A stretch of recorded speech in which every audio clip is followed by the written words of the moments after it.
família vascaína, Eduardo Maiolo, esse é o canal Vascaíno Norte e Sul, falando aqui da ex-pacata cidade de Paracambi, no Rio de Janeiro, trazendo um vídeo aí para esse sábado, tá, gente? Uma vez que eu subi um vídeo aí, né, no meio da tarde aí dessa sexta-feira, né, e agora eu tô trazendo um vídeo aí que eu tô gravando aí nesta madrugada de sexta para sábado, vai dar 1 hora da manhã daqui a pouco. E esse vídeo aí vai ao ar só aí na manhã de sábado aí, por volta das 9 horas da manhã, por aí, tá? Então, trazer aqui notícias aqui, né, relacionadas ao Vasco da Gama. Vamos trazer notícias aí sobre a rodada, né, a continuação da 19ª rodada do Campeonato Brasileiro, a tabela do campeonato, né, a situação do Vasco no Campeonato Brasileiro. E vou trazer aqui, cara, procurar trazer na íntegra a entrevista aí do representante aí do Marcos Lamáquia, que se trata, deixa eu ver o nome dele aqui, né? O doutor André Sica, né? Que é advogado aí do Marcos Lamáquia, representante aí do Marcos Lamáquia, que fez uma extensa entrevista contando detalhes aí da venda da SAF do Vasco para o Marcos Lamáquia, como eles querem atuar, como eles querem trabalhar. Falou também sobre o fato do Urubu querer ir à CBF para interpelar aí a venda do Vasco aí para o Marcos Lamáquia por causa de conflitos de interesse. Falou também dos aportes que serão introduzidos aí na SAF vascaína, né? Todo o detalhe eu vou trazer para vocês aqui completo, tá, gente? Vou trazer a entrevista completa aqui, a entrevista feita pelo GE ao doutor André Sica, né, advogado aí de Marcos Lamáquia. Eu vou trazer aqui na íntegra para vocês, ou pelo menos o que eu consegui apurar, né, o máximo que eu consegui apurar. Mas antes de mais nada, peço a vocês aí o joinha, o like, que se inscreva no canal e ative o sininho de notificações e compartilhe esse vídeo também com o máximo de pessoas possíveis que vocês puderem compartilhar para ajudar a impulsionar o canal na plataforma do YouTube. Serei grato a vocês, tá, pessoal? Pessoal, me dá essa força, me dá essa moral. Eu tô gravando esse vídeo aqui, vai dar 1 hora da manhã aqui do sofá de casa, né? Porque a patroa já tá dormindo. Então, tem que improvisar, né? Porque eu trabalho fora. Então, eu vi essa notícia hoje do advogado do Marcos Lamáquia, que foi aí pelo meio da noite, aí, mais ou menos, aí dessa sexta-feira. Um monte de canais aí já trouxe essa entrevista, com certeza, né? Só que eu só consigo trazer agora para poder reproduzir aí no sábado, né, gente? Eu chego sempre atrasado, mas é devido, né, ao meu trabalho. Eu tive que trabalhar, né? O YouTube não me dá nada. Por isso eu peço a moral de vocês e a força de vocês aí. Pessoal, vamos falar primeiro aí do Campeonato Brasileiro. Hoje tiveram jogos, né? Hoje teve aí o Fluminense, que empatou. Eu não sei se eu anotei tudo, né? Meu Deus do céu. Mas enfim, hoje teve o Fluminense que empatou de 1-1 com Red Bull Bragantino na Bacia das Almas. O Fluminense jogou no Maracanã, saiu perdendo de 1-0 aí do Bragantino. Parece que teve uma expulsão de cada lado, se eu não me engano, né? E o Fluminense empatou lá na Bacia das Almas, lá quando igualou ali o número de jogadores em campo, né? Tivemos também o Mirassol, que ganhou do Grêmio em casa de 2-1, né? O Mirassol chegou a abrir 2-0 aí. E teve um outro jogo aí também que agora eu me esqueci, cara. Pera aí que eu vou apurar aqui direitinho, rapidinho, cara. Pera aí. Jogos do Campeonato Brasileiro. Vamos lá. Do Campeonato Brasileiro. É que eu tô com o celular de mamãe, ó. Fala baixo aí para ela não escutar, que ela briga pra caramba. O Bahia venceu a Chapecoense por 2-0, que foi bom pro Vasco da Gama também. Parou a Chapecoense lá, que tá atrás da gente, né? Mirassol vencendo o Grêmio, aí já não foi bom, que o Mirassol se aproxima da gente. Fluminense que empatou com o Red Bull Bragantino, né, cara? Aí a rodada continua na terça-feira. Na terça tem Atlético Mineiro e Bahia, Curitiba e Palmeiras. Na quarta, Botafogo e Vitória.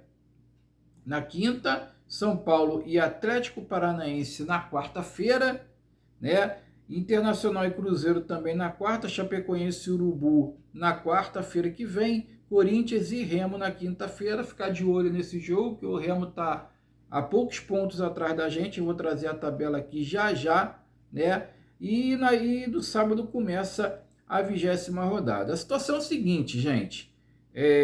A tabela do Campeonato Brasileiro está da seguinte forma, tá? Trazer a tabela do campeonato aqui para vocês rapidinho aqui, porque eu tô com a minha colinha básica aqui, né? E eu vou trazer a situação do Vasco. O Vasco está na 17ª posição com 20 pontos, né?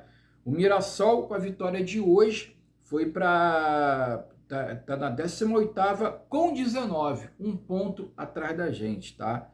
E o Remo vai jogar contra o Corinthians e a Chapecoense perdeu hoje, continua na lanterna do campeonato. À nossa frente, a tabela tá aí para vocês verem. Tá o Grêmio em 16º, que perdeu hoje, tá? Com 21. Tá o Santos, que ainda vai jogar, e o Internacional também com 21. E a situação é o seguinte, tá? O Grêmio perdeu, o Internacional vai jogar com o Cruzeiro, tá? Não, o Internacional vai jogar na quarta-feira que vem com o Cruzeiro. A gente vai ter que secar o Internacional. E teve mais um que perdeu também, cara. Pera aí, deixa eu ver uma coisa aqui que eu tô meio enrolado, tá? É o Inter, o Santos. O Santos também perdeu na rodada, né? O Santos perdeu pro Botafogo, né? O Grêmio perdeu pro Mirassol. Agora a gente vai ter que secar o Internacional, porque se o Internacional ganhar, ele vai chegar aí 21, 22, 23, 24, a 24 pontos, vai se juntar ao Cruzeiro, ao Corinthians, ao Atlético Mineiro, tá aquele bolo doido lá, tá? E a gente não vai conseguir alcançar o Internacional. Se o Internacional perder, aí na 20ª rodada a gente vai ter que secar essa galera toda de novo, porque a gente também perdeu na 19ª rodada, então a gente vai secar essa galera toda de novo na 20ª rodada para tentar passar os 3 aí, né? E conseguir chegar pelo menos aqui, ó, na 14ª colocação. Essa situação do Vasco hoje, tá, gente? Na 20ª rodada, Internacional pega o Atlético Paranaense lá na Arena da Baixada, tá? O Santos pega a Chapecoense em casa na Vila Belmiro. Eu acho que o Santos ganha, cara, tá? E depois teremos aí o Mirassol não, perdão. A gente vai pegar o Mirassol e São Januário, olha a merda, e o Grêmio pega o Fluminense lá no Rio Grande do Sul. Então, cara, assim, é de suma importância o Vasco vencer o Mirassol aqui em São Januário, o jogo que vai ser no sábado, dia 25, às 20h30, né? E a gente vai ter que secar o Inter contra o Atlético Paranaense, que pode ser que aconteça, né? Vamos ter que secar também o Grêmio aí, que vai jogar contra o Fluminense, mesmo jogando no Sul é parada dura, e o Santos, que vai jogar na Vila Belmiro e vai pegar a Chapecoense. Então, cara, na pior das hipóteses, se o Vasco ganhando, talvez a gente acabe na 15ª posição, saindo da zona da degola e afastando também o Remo, né? Que o Remo vai jogar ainda, quer dizer, o Remo vai jogar contra o Corinthians e vai jogar na 20ª rodada também, e a gente se distancia aí, acaba se distanciando do Futebol Clube do Remo. Então a situação de momento é essa, cara, essa derrota do Vasco ridícula aí no Barradão para o Vitória, né? Gerou esse problema todo. Agora a gente vai falar aqui da entrevista aí do doutor André Sica, advogado do Marco Lamáquia, né, ao GE, que está causando grande repercussão. Ele fala de pontos aí importantes, principalmente aí dos aportes que serão investidos na SAF. Ele fala também sobre uma casualidade, né, do Vasco cair para a Série B, se eles vão desistir da compra, se não vão. E ele fala também que essa compra só deve se concretizar no ano que vem, cara. Putz grilo, aí é desanimador, já tem influência aí reclamando pra caceta, que o Pedrinho prometeu que isso ocorreria esse ano, mas o advogado aqui, o doutor André Sica, disse que talvez vai acontecer ano que vem. E tem aí também, né, subiu aí uma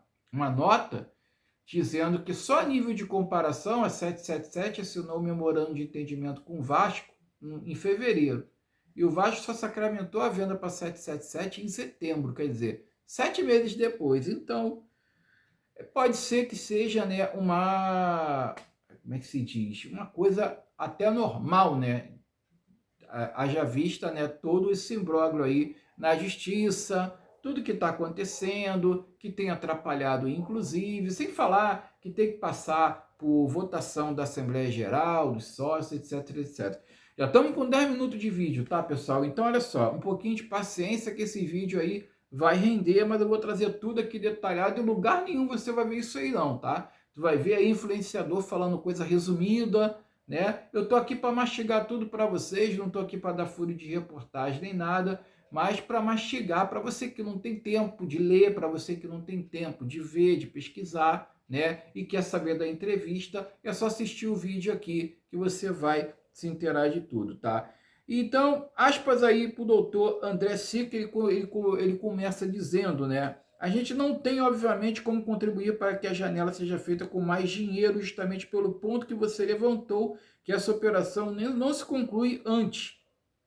Mas, obviamente, ela se conclui e a operação sendo levada adiante. O investidor ele vai se responsabilizar pelo fluxo de caixa, tá? E vai se responsabilizar pelos eventuais gastos dessa janela atual.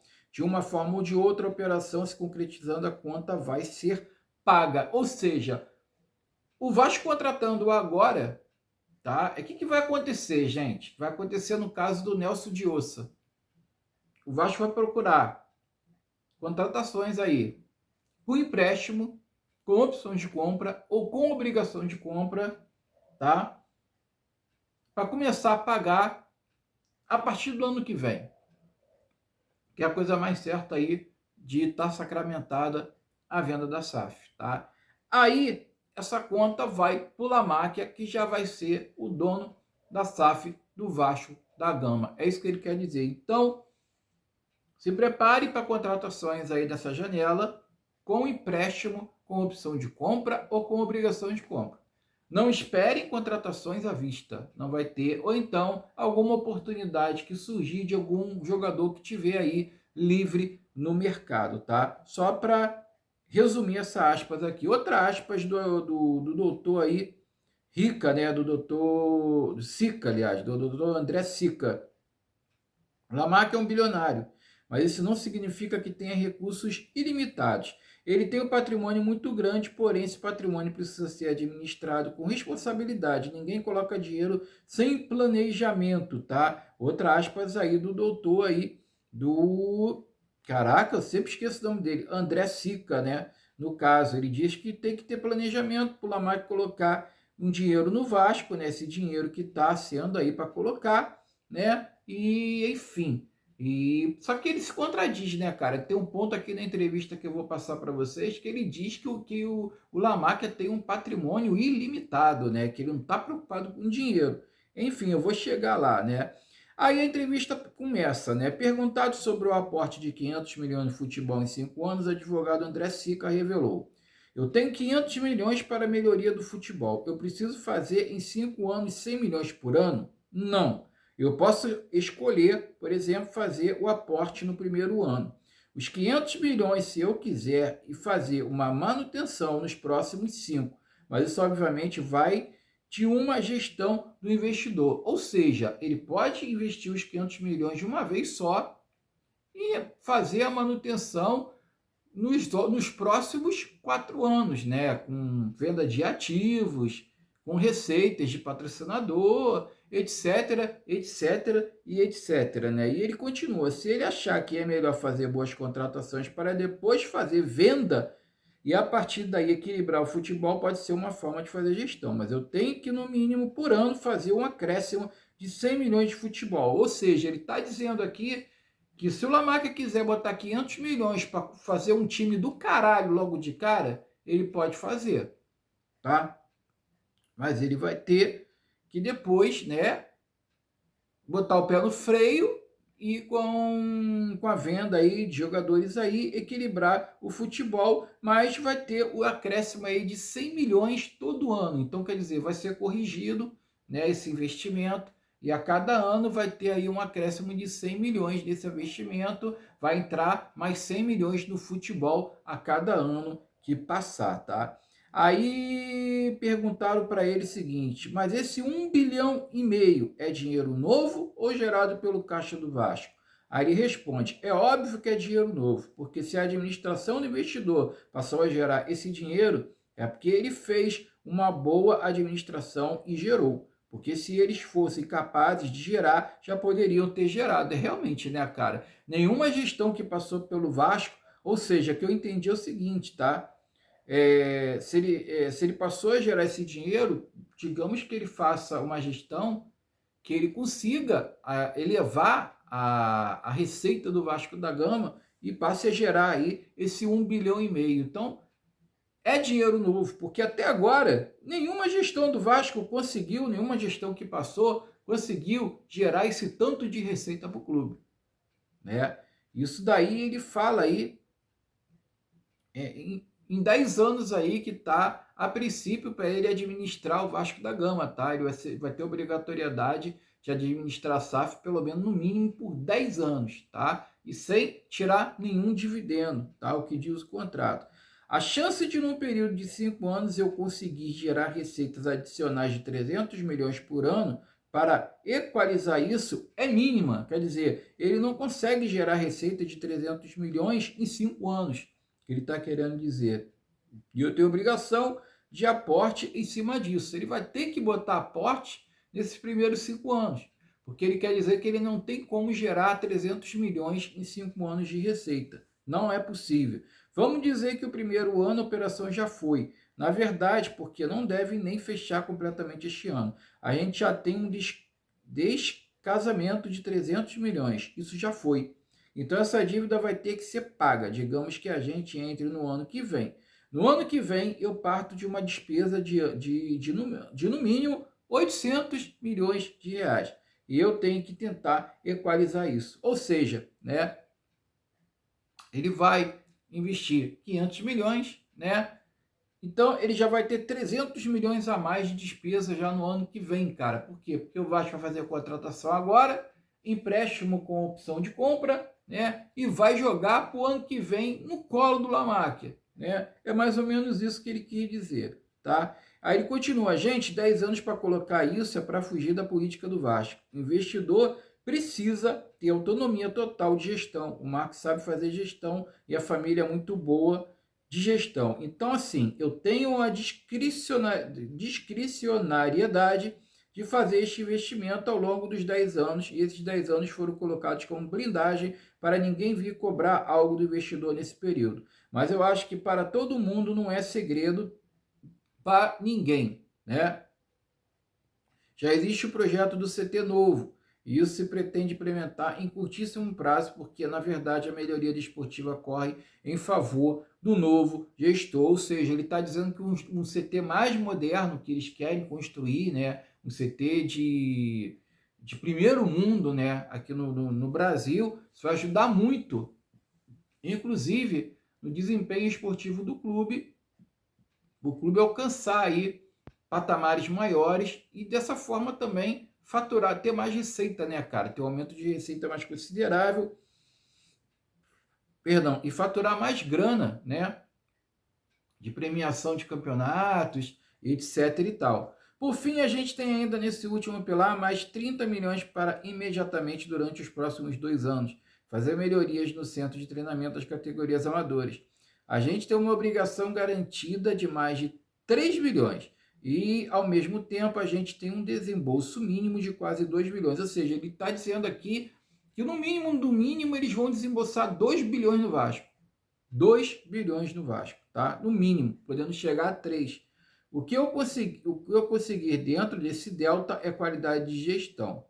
Aí ele continua dizendo: você pode pôr um exemplo. Aí pergunto para ele: você pode pôr um exemplo prático sobre isso? Aí ele responde: em nenhum cenário eu vou deixar de gastar 2 bilhões. Eu tenho uma dívida líquida e já liquidada em RJ de 1 bi e 100, tá? O Vasco já tem uma dívida pela RJ de 1 bilhão e 100, tá? Depois tem o mais 650 milhões do futebol. Depois o fluxo de caixa de 2026, mais o fluxo de caixa de 2027, que são inexoráveis, quer dizer, então junta 2026 com 2027, que é um aporte que ele vai ter que fazer para fluxo de caixa, tá? E essa dívida é de 2 bilhões assim, já está na conta de pagamento, né? Lembrando que a RJ ela pode cair para 800 milhões, só que tem as dívidas fiscais. Esse 1 bilhão é a negociação da RJ que pode cair para 800 milhões, mas os 300 milhões aí de dívidas fiscais, cara, dívidas tributárias, que isso daí muitas vezes não tem muito acordo, né? E aí ele continua dizendo, a partir daí a gente tem a garantia de que vai cobrir o fluxo de caixa, a gente tem a garantia de que vai fazer melhorias e dentro disso a gente tem que garantir no mínimo esses 3 bilhões. Mas se eu tiver eficiência, eu equalizo isso. Ou seja, se eles conseguirem gerir o Vasco de uma maneira eficiente, que ele consiga aumentar a receita do clube de uma maneira considerável, né? Ele não vai precisar desembolsar tanta grana, ou talvez não vai desembolsar esses 3 bilhões aí que ele está querendo dizer. E essa é a ideia de trazer uma boa gestão e fazer o Vasco forte. Então, cara, eu acho que seria muito do interesse do Lamarck fazer o Vasco ter um patamar bem grande, né? Para gerar cada vez mais receita, para ele desembolsar cada vez menos dinheiro, né? Aí pergunta para ele, e os 120 milhões de CT, como é o investimento? O centro de treinamento é dinheiro carimbado. Eu acho que está todo mundo esquecendo isso. Ao contrário de qualquer investidor financeiro, o nosso investidor é apaixonado e com um fundo ilimitado. Aí ele já se contradiz, né? Que ele falou que o patrimônio do Lamáquia é ilimitado, né? Que ele tem que ver direitinho como é que vai investir, porque não é assim. Agora ele está dizendo, né, que ele tem, enfim, um fundo ilimitado. Ele não vai ficar nem mais rico e nem mais pobre comprando o Vasco da Gama, ou seja, ele quer dizer que ele não vai precisar do Vasco para sobreviver. Vamos ver isso na prática, né? A gente vai ver isso na prática. Cara, eu não sou iludido não, tá? Eu sou a favor hoje da venda do Vasco para esse cara aí, mas eu também não sou iludido achando que o cara é um bonzinho, que é o cara, o salvador da pátria do Vasco, que é o anjo caído do céu. Eu não tô achando isso não, tá? Não existe, como tem aquele ditado, né?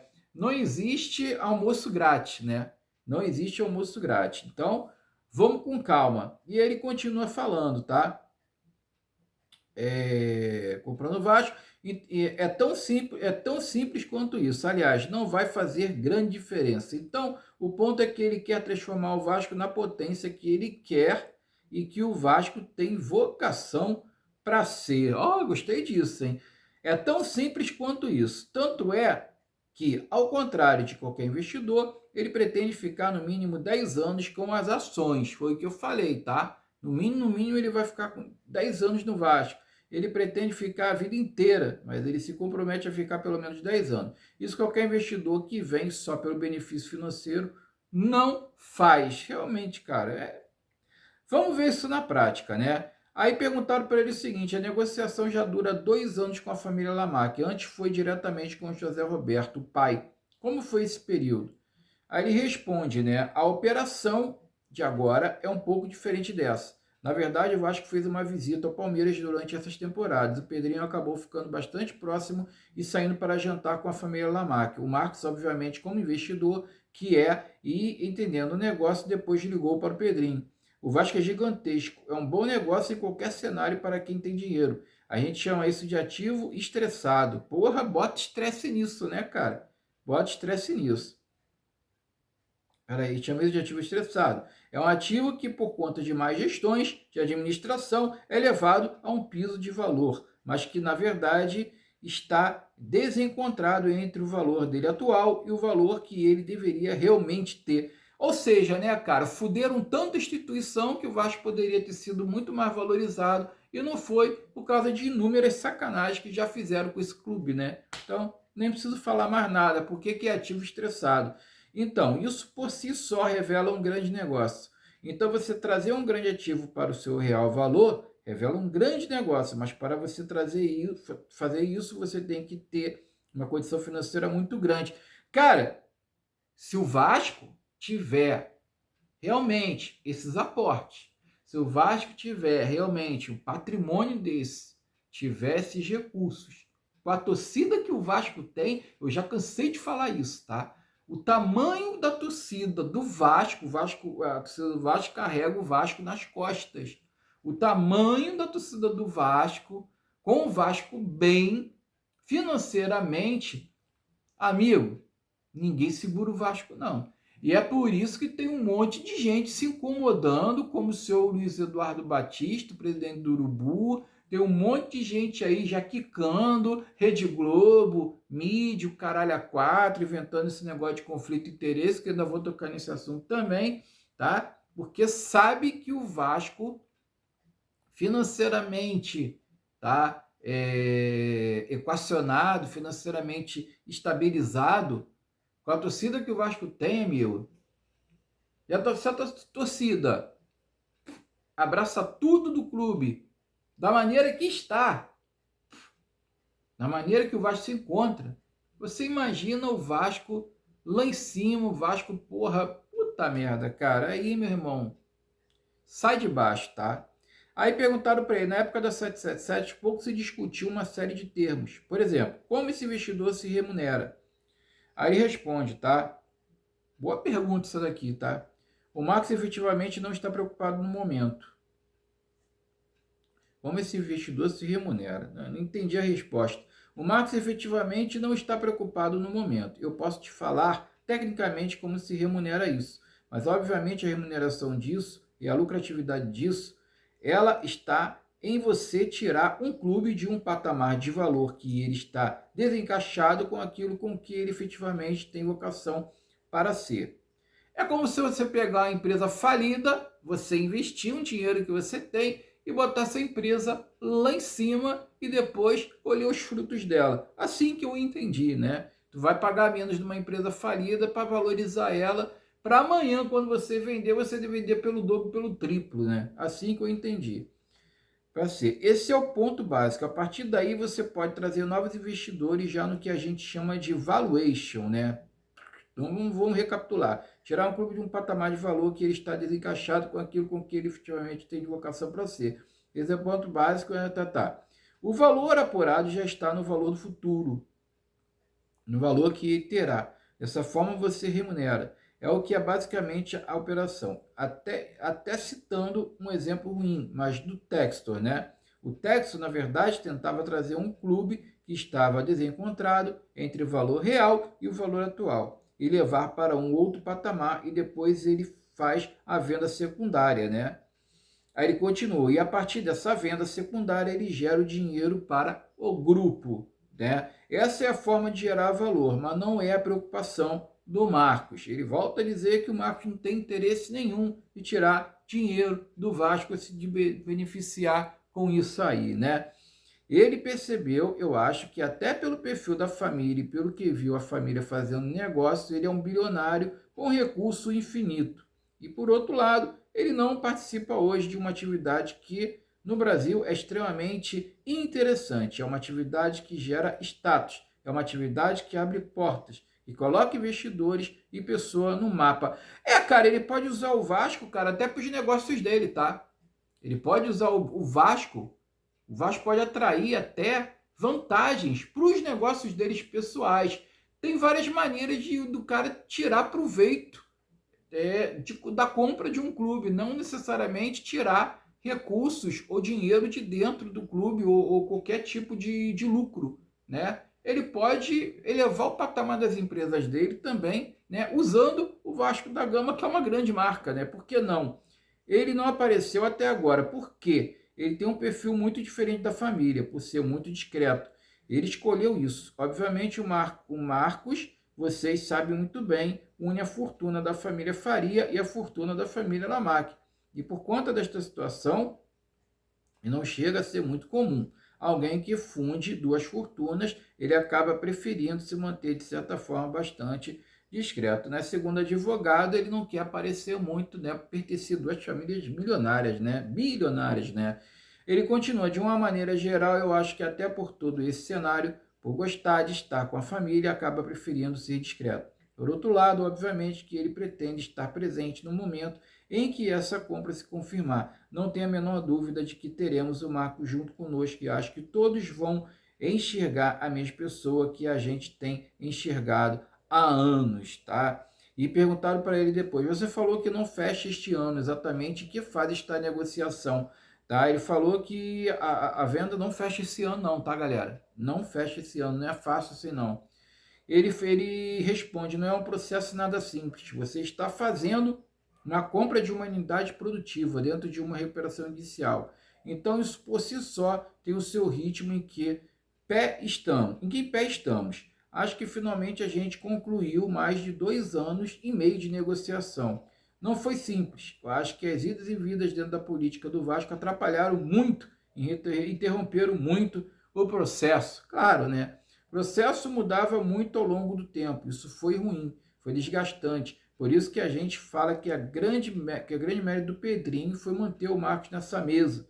Porque não é mentira e não é segredo para ninguém que o Marcos e nós quase deixamos essa mesa algumas vezes. Ou seja, por muitas vezes o Marcos encheu o saco e queria meter o pé, né? Ficou puto e quase que meteu o pé por algumas vezes.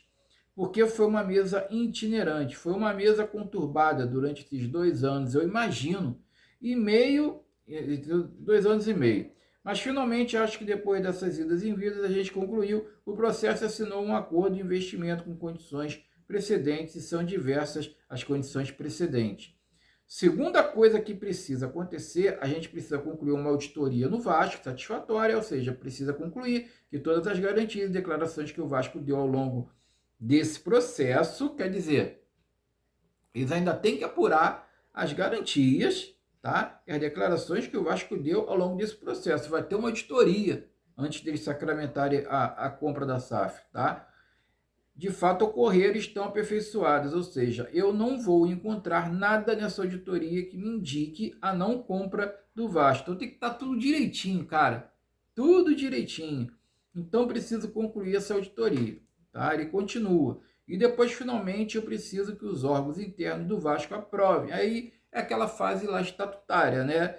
Então vou passar pelo conselho e vou passar pela assembleia, sócios do clube, eles têm que aprovar. E eles ainda podem dizer não. A gente deu um passo enorme.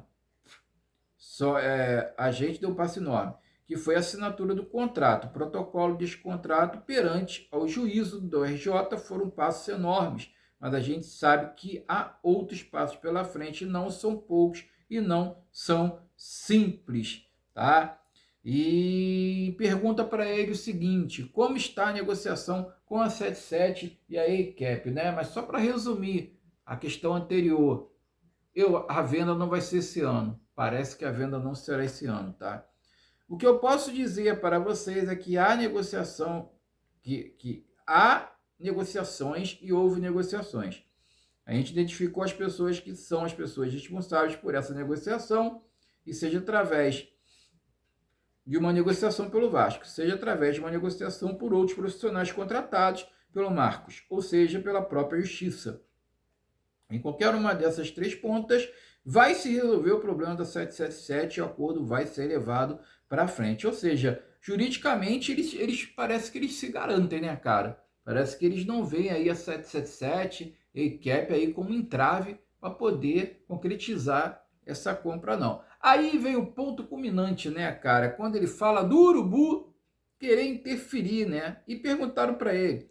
O Urubu acionou a agência da CBF. A agência notificou o Vasco. Como é a defesa do Marcos nesses pontos que tratam do conflito de interesses? Aí ele mandou a lapada, né? Eu vou ler aqui a primeira vez, tá? Essa parte aqui que eu ainda não li, não. Sinceramente, a gente vê isso como um problema completamente desarrazoado. Essa denominação que ele usou, desarrazoado, completamente sem fundamento pelas mais diversas razões. A razão mais óbvia e mais clara é que ainda não existe conflito nenhum, porque nem a operação foi feita, tá? Como eu contei para vocês aqui, a gente tem todo um processo até chegar ao final, né? A gente tem 1 ano e meio só, tempo restante de mandato da Leila Pereira no Palmeiras. Então, a gente está discutindo algo que só existe por si só. Porra, parece que ele está querendo dizer aqui que quando for vendido realmente, a Leila vai estar saindo do Palmeiras, é isso? Vai coincidir? Porra, então nem ano que vem, né? Pode ser no final do ano que vem, né? É, pode ser no final do ano que vem. Enfim, vamos lá. Depois a gente tem uma razão um pouco... Detalhe, tá? Vai ter eleição no Vasco esse ano, hein? Vai ter eleição no Vasco esse ano.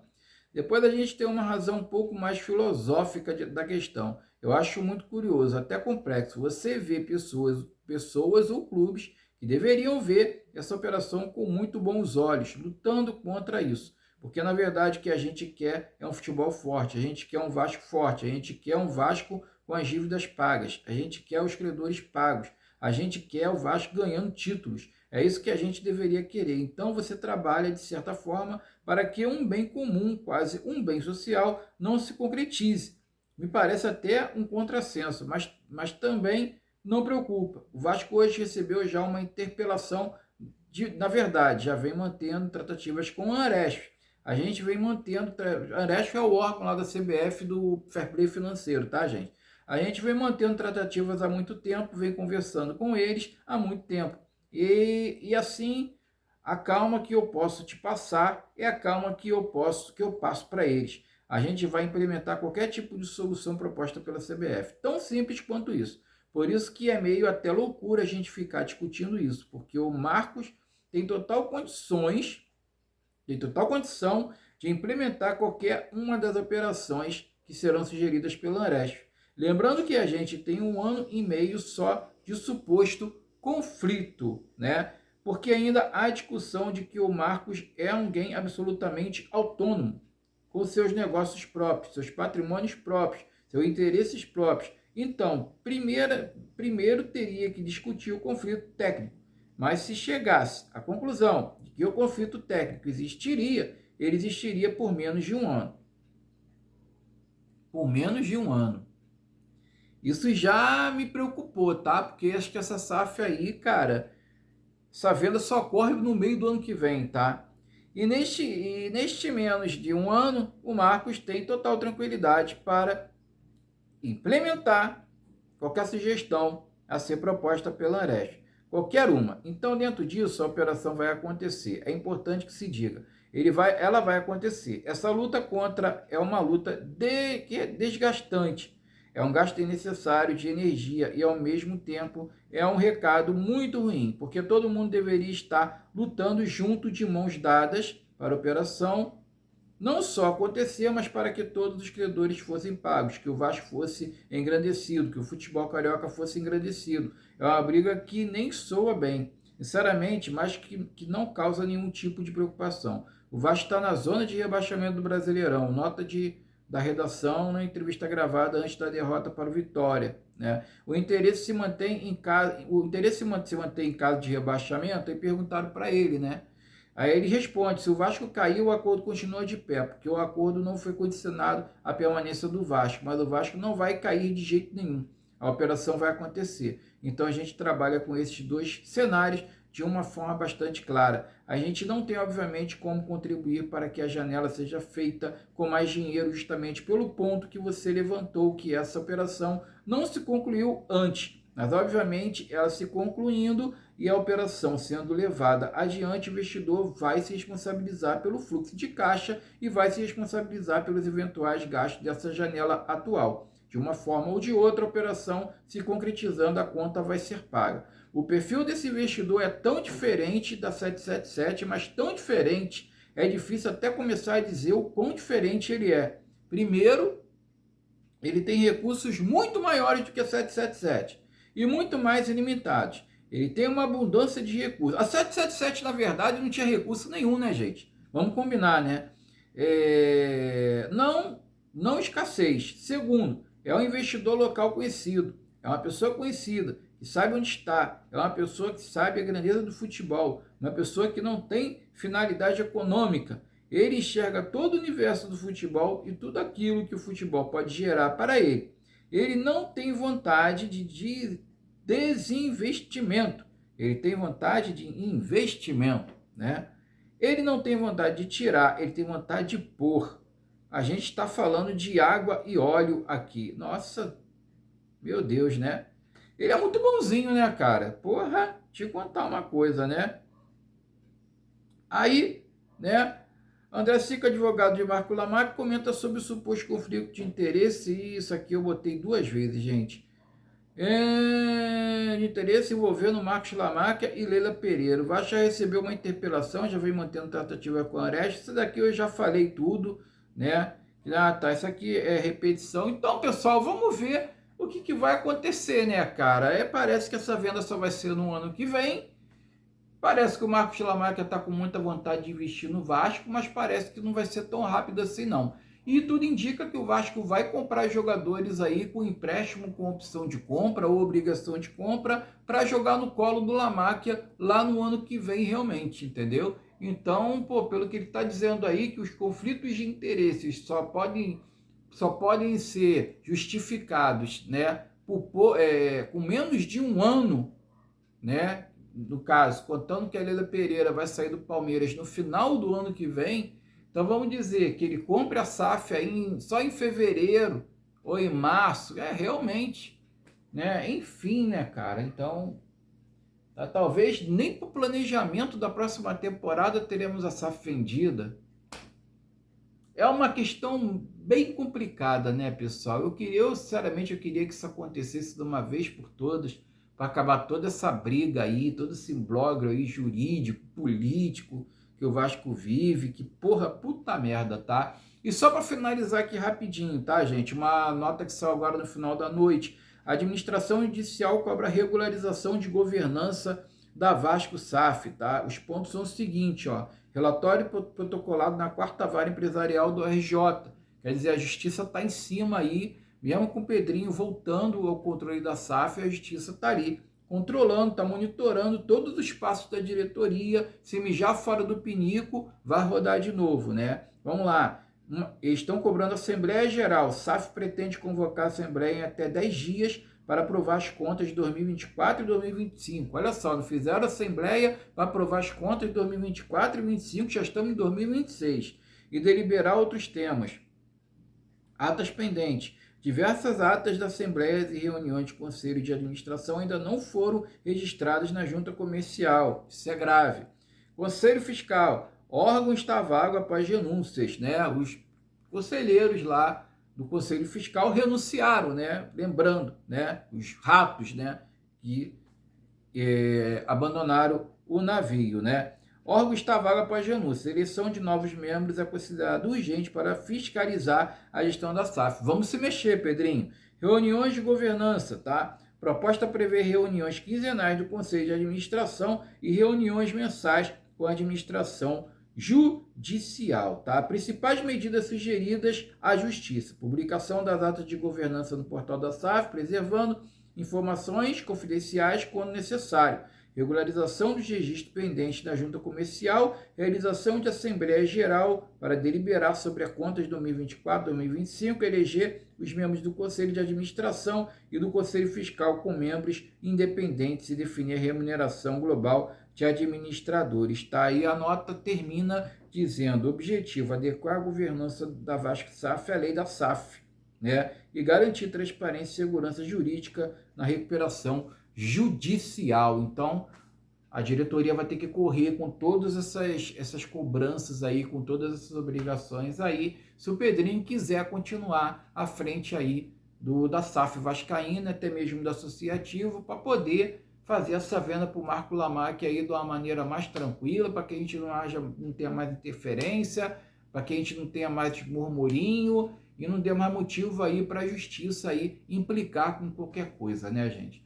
44 minutos de vídeo, peço a paciência de vocês. Assista quando tiver tempo, tá? Mas é um vídeo bem detalhado, bem produzido, né? Com paciência aqui, já tá de madrugada já, vou dormir tarde, tem que acordar mais cedo amanhã, que eu tenho jornada dupla amanhã.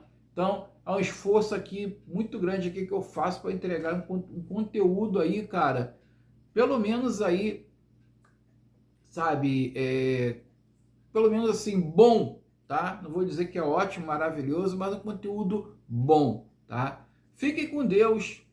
tem aí um sábado abençoado, final de semana abençoado. Saudações vascaínas.